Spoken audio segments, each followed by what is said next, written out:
समझ गए देख के। अ, महाभारत से रिलेटेड एक कहानी सुना रहा हूँ। कर्ण पर्व जो है महाभारत का, उसमें ये कहानी है, जो कर्ण का लास्ट जो युद्ध है अर्जुन के साथ में उस टाइम पे। तो उससे रिलेटेड एक कहानी है अश्वसेन की। अश्वसेन, अब अश्वसेन कौन थे? अश्वसेन जो थे वो नागराज तक्षक के पुत्र थे। एक मंदिर है एमपी में, हमारे मंदसौर ज़िले में। अ, ये तक्षकेश्वर का मंदिर है। ये जो है ये नागराज तक्षक हैं, ठीक है। और इनके साथ इनकी वाइफ और इनका बेटा अश्वसेन, वो भी हैं इसमें।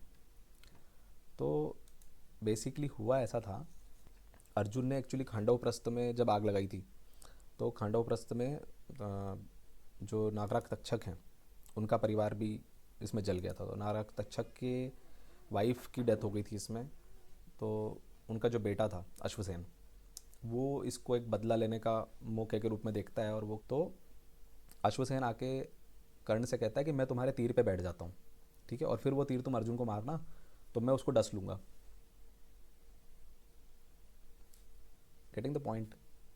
दिस इज़ एरो पॉइजन, ठीक है। सो एरो पॉइजन जो है वो कहाँ होते हैं? टिप ऑफ एरो पे यूज़ किए जाते हैं। और पर्पस क्या होता है? या तो हंटिंग या फिर किलिंग ऑफ एनिमीज़, है ना। सो ये बड़ी ब्यूटीफुल सी स्टोरी है जो हमें बताती है एरो पॉइजन के बारे में, और एरो पॉइजन का यूज़ कैसा होता है ना। लेकिन इंटरेस्टिंग बात यह है कि अर्जुन को मारने इस तरह से मारने के लिए कर्ण मना कर देता है ना। उसका बड़ा अच्छा वर्णन है रश्मि रथी में आया है कि उसमें वो कर्ण कहता है कि तेरी सहायता से जय तो मैं अनायास पा जाऊंगा, आने वाली मानवता को लेकिन क्या मुख दिखलाऊंगा। संसार कहेगा जीवन का सब सुकृत कर्ण ने छार किया, प्रतिभट के वध के लिए सर्प का पापी ने सहाय लिया। तो ये है। और आगे वो और एक बहुत अच्छी लाइन कहता है कि अर्जुन है मेरा शत्रु किंतु, अर्जुन है मेरा शत्रु किंतु वह सर्प नहीं नर ही तो है, संघर्ष सनातन नहीं शत्रुता इस जीवन भर ही तो है। और बड़ी डीप गहरी और फिलोसॉफिकल बात है। और इसमें एक ये चीज़ भी आती है कि एक इसका एक रियली एक कैरेक्टर है ये, कि जब भारत के राजा आपस में युद्ध करते थे तो उसमें as such poisonous arrows were not allowed, ठीक है। ये हिस्ट्री वाले किसी के साथ बैठोगे तो तुम्हें पता चलेगा कि वो रियली जब हमारे भारत के राजा जब आपस में लड़ते थे तो it was like a sportsman spirit के साथ होता था ना सारा। तो उसमें इट वाज नॉट अलाउड कि आप जो है वो, मगर वो खुद ही अपनी उनकी मॉरलिटी इतनी थी कि वो उसको नहीं यूज़ करते थे कि भाई पॉइजन से क्या मारना है यार किसी को, अपने हाथों से मारेंगे, है ना। सो ऐसी है चीज़ें काफ़ी सारी इंटरेस्टिंग सी, है ना। तो आइडियल एरो पॉइजन कैसा होना चाहिए? ऐसा होना चाहिए कि पेरेंटली तो सेफ़ हो लेकिन ओरल कंजम्पशन में वो नुकसान ना करे, है ना। अब देखो फिर वही बात हो गई। आइडियल एरो पॉइजन ये आपकी बुक की डेफिनेशन मैंने ले ली और आपको बता दी कैसा आपकी बुक में लिखा है, लेकिन इसको फिर एक स्टेप मेरे साथ आ गया हो कि ये कब के लिए है ये चीज़। ये तब के लिए है जब कोई शिकार कर रहा हो। तो जो शिकार कर रहा है वो क्या चाहता है कि ये जो जब मैं तीर मारूं, है ना, और उसके उसको जब लगे मेरे प्रे को, उसके ब्लड में वो पॉइजन जाए तो उसको तो नुकसान हो, लेकिन जब मैं उसको खाऊं तो मुझे नुकसान ना हो, ठीक है। और वैसे भी जो स्नैक वेनम है वो तो इसके लिए बहुत बढ़िया हो जाएगा, क्योंकि स्नैक वेनम जो है वो आप पेरेंटली अगर जाता है तो नुकसान करता है। अदरवाइज़ अगर आपके जीआईटी में गया और अंदर कुछ कट नहीं है और जब ब्लड में मिलने का मौका उसे नहीं मिला तो वो प्रोटीन है वो डाइजेस्ट हो जाएगा, ठीक है। और इसके अलावा कुछ प्लांट बेस्ड एरो पॉइजन भी होते हैं। एब्रस प्रिकेटोरियस, एकोनाइट, कैलोट्रापिस, क्रोटोन, कुरारे, ये सब के सब एक एक टॉपिक हैं फिर से, है ना। इनको पढ़ेंगे जब आएगा मौका इनका तो, ठीक है। फिर ऐसे ही एनिमल बेस्ड हैं।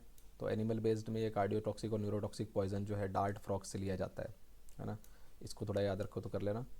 बेट्रोकोटॉक्सिन, ठीक है, डार्ट फ्रॉग से लिया जाता है। और आ, ये भी है रसल वाइपर वाला, रसल वाइपर वैनम। और ये देखो फिर वही इंटरेस्टिंग चीज़ आती है, यहीं से मुझे पता चला था एक्चुअली।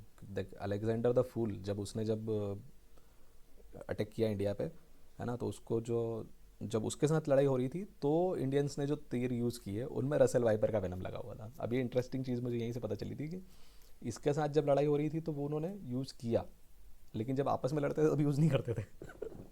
ठीक है, तो इंटरेस्टिंग चीज़ें हैं। और फिर मैं बोल रहा हूँ ये अलेक्जेंडर द फूल मैंने जानबूझ के लिखा है ना, बिकॉज ही वॉज ए फूल इन माई, मेरी निगाह में वो आदमी फूल ही था, जो विश्व विजय के नाम पे आप निकले हो, ठीक है, ये ग्रेट बेटा बोलना बंद करो ऐसे बेवकूफ़ों को। विश्व विजय के नाम पे तुम निकले हो, क्या किया तुमने अपनी पूरी ज़िंदगी में? सिर्फ युद्ध किया है, ठीक है। तो एक राजा का ये काम होता है क्या? है ना, ये जितनी भूमि तुम्हारे अधिकार में है, जितने पे तुम बताते हो कि हाँ यहाँ का राजा मैं हूँ, उसमें जो लोग रह रहे हैं उनकी सुख सुविधा का कौन ध्यान रखेगा? हम्म? छत्रपति शिवाजी महाराज को हम क्यों महान मानते हैं, या महाराणा सांगा की या महाराणा प्रताप को हम इतनी इज्जत क्यों देते हैं? क्योंकि वो सिर्फ युद्ध कला से नहीं आप महान बन जाते हो भाई।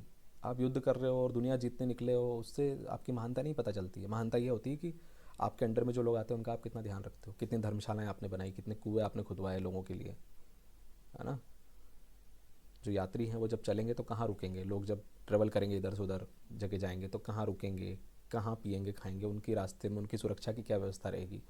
वो व्यवस्था आपने की हो तो आप काम क्यों नहीं, तो क्या काम क्यों आप एज ए राजा?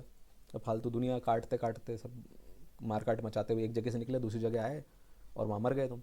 बस ये है तुम्हारी कहानी और बन गए अलेक्जेंडर द ग्रेट। चलो खैर ठीक है, चलो फिर। तो स्नेक वेनम का हो गया हमारा।